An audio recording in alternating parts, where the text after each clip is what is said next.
Hello, good morning. Nanasad ko karon diri sa Rosita Heights Phase 2 na site. So mo ni ang Rosita Heights Phase 2 nga site. Kani nga na-fence daan padulong dito nga side. So kinsa tong interesado diri, nata ito ko diri ha, single attached, single detached, duplex ug townhouse, makapili ra jud mo siya.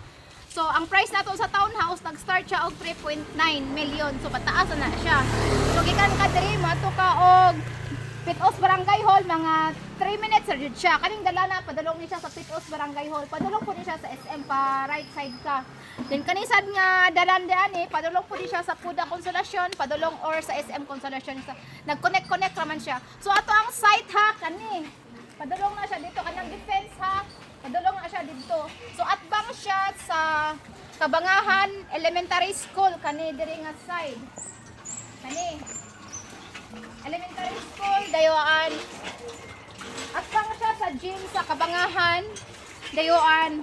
Dool po siya sa Barangay Hall sa Kabangahan, dayuan. Ang atbang po daan nga diri la Montanya nga subdivision. So nga subdivision sa Rosita Heights Phase 2 kani diri nga side.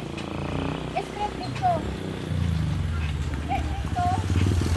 Dito to interesado mag-line up rata kay mag-tuwing ta dito sa Rosita Heights Phase 1 ug dayon pagkaman dito dalon ta mo diri ug makauyan mo mag-LOI ta kay next month magdawat na reservation. So kisa taw nangutana og nabay baha diri, wala ray baha diri, kula may sapa. Sige na. Bye-bye.